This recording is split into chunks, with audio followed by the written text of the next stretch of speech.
Hello guys, good morning. How are you all doing? So today is Friday and we are at Ikarabasi in Akwa Ibom State. We went to, tour the city. I've never been to Ikarabasi. Mike is actually laughing at me. I've never been to Ikot-Abasi before. This is actually my first time. So I'm going to take you guys around the town for you to actually see what the town is like. And I think they have some strategic places that we're going to be visiting today. So let's just see how it goes. We didn't actually plan to come today. We actually planned to come during the weekend. That's why we're at the school, because the person that is supposed to take us around is actually a teacher. So we are at Ikot-Abasi. Are you from Ikot-Abasi? Have you been to Ikot-Abasi? Have you heard of Ikot-Abasi? What do you know about the place? Just let me know in the comment section below. And let's tour the city together. Let's get to know the city together.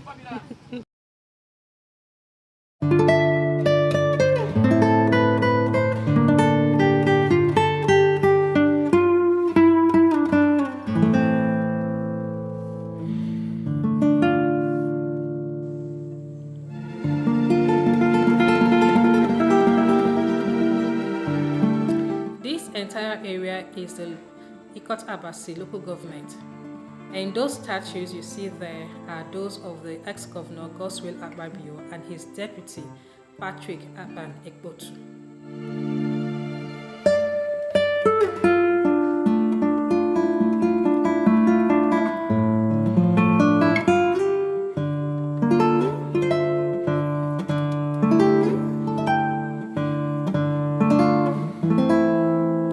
These old colonial buildings hold some of the most recounted histories of Nigeria, and also the untold stories of the first settlers in this area way before the amalgamation of the southern and northern protectorate of Nigeria.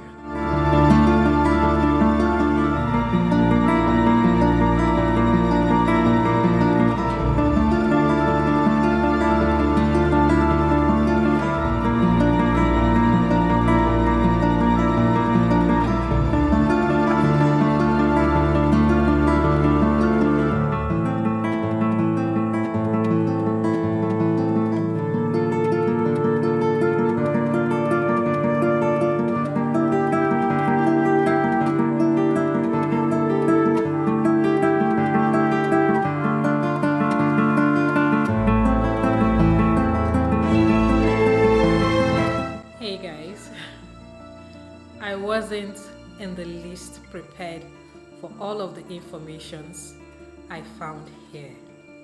Like, I didn't know a place like this existed in Nigeria, even though I was born in Nigeria and raised in Nigeria.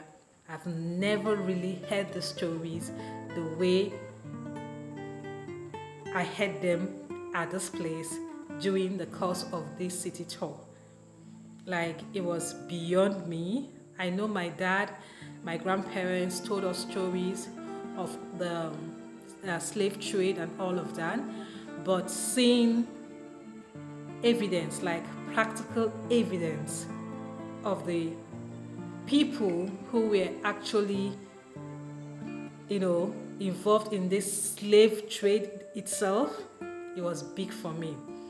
So this is the popular Imo River. It flows 240 kilometers into the Atlantic Ocean. Here in Akwa Ibom, it is known as the Umo River. That is Ian Umo, which means river of wealth. I don't know if I'm calling it very well.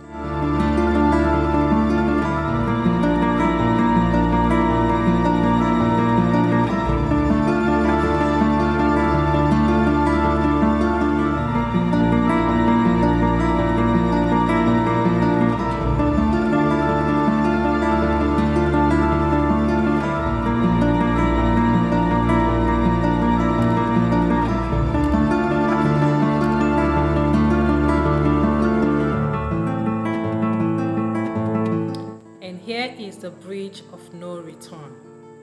It was nicknamed the Bridge of No Return by the locals as any slave who works on this bridge to get to the ferry never came back dead or alive. Slaves were taken by ferry through this Imo River to be loaded into the ship waiting at the Atlantic Ocean.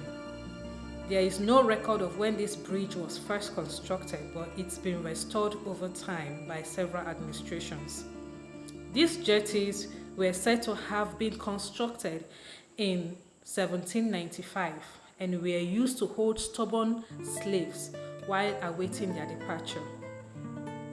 Each jetty was supposed to hold 30 slaves at a time, but over 150 slaves were allegedly forced into each jetty. I can't stop wondering what it must have been like for those people at the time. The number of people that stayed in these jetties or died in this hole from thirst, suffocation, disease, those who drowned in this river, those who walked on this bridge to get to the ferry with no idea what the future holds for them or the hope of ever seeing their loved ones.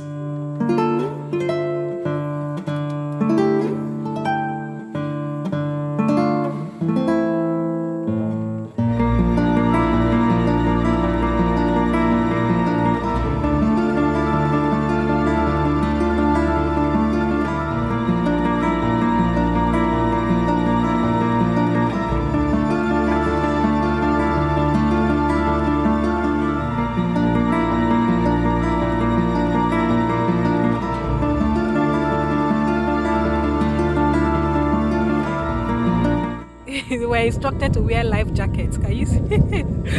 We have to wear life jackets before we come on this place, but this is what it looks like. The sea of the bridge of no return. Wow. Let me show you the bridge of no return.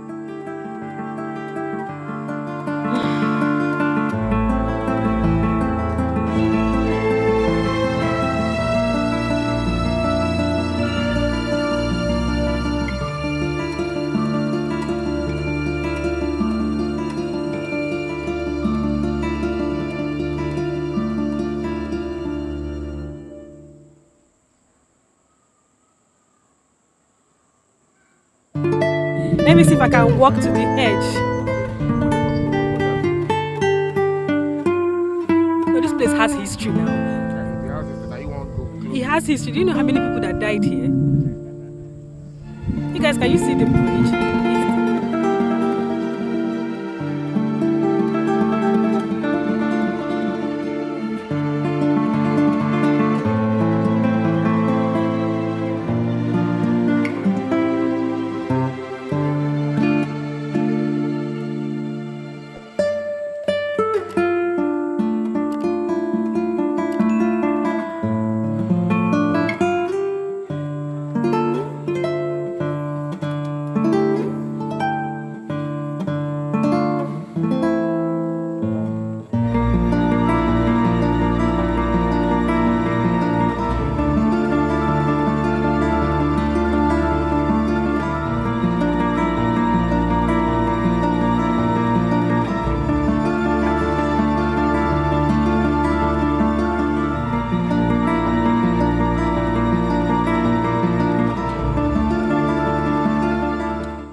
Like so many others were used around the necks and legs of these slaves, while this iron bar we'll see here with the spear-like head was used to brand the slaves for easy identification.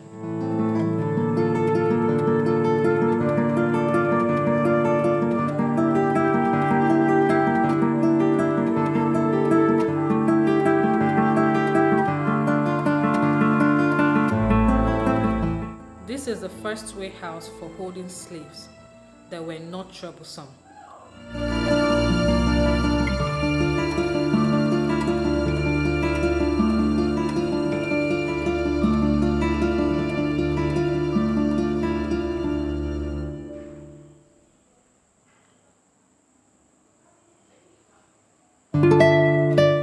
Here is the scale that was used to weigh the slaves to determine their worth. And this hook jacks up the scale for proper weighing.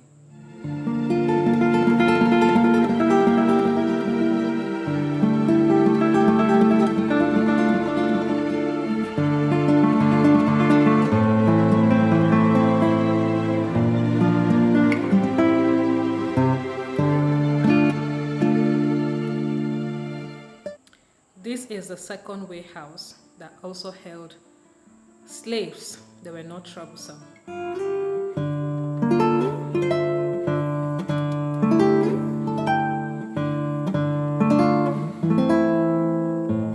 So if you look well, you will see, yes, that is the final resting place of Udoma's mother. Sir Albert Udoma was the first Chief Judge of the Federation. He was Chief Justice of Uganda from 1963 to 1969, and his mother was said to have led the 1929 Aba Women's Riot.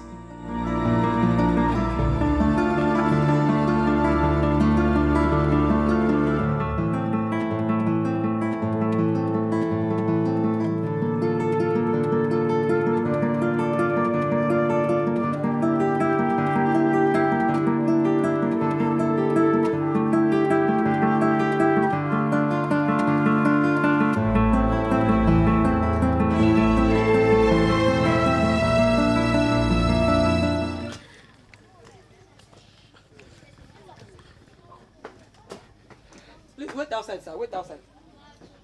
Wait outside. Okay.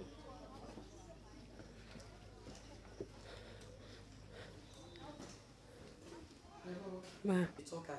Okay. Also, the reception is here. Okay. I've been here for almost 11 years now. Okay. You could see this was your Frederick Day to look at. Gadgets that was used by them. It's a solar product and it's being connected in. We also have the radio Okay. that was used by the Frederick Day to look at. Okay. It's a Ferguson product. Okay. We also have the stamp stand. Stamp stand used by Lord Frederick Day to look at. Okay. We have the alarm.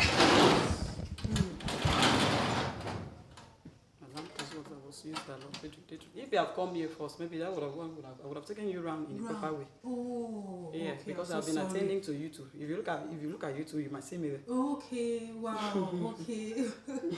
Wow. Okay. So this was the alarm cash box used by Lord Frederick Day to. Okay. So this is also the typewriter case that was used. The typewriter case that was used.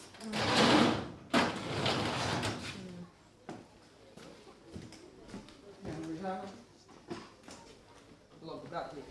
Okay. You can see log that we look at here. Yes. It's very bad. Mommy, that is bad. Okay.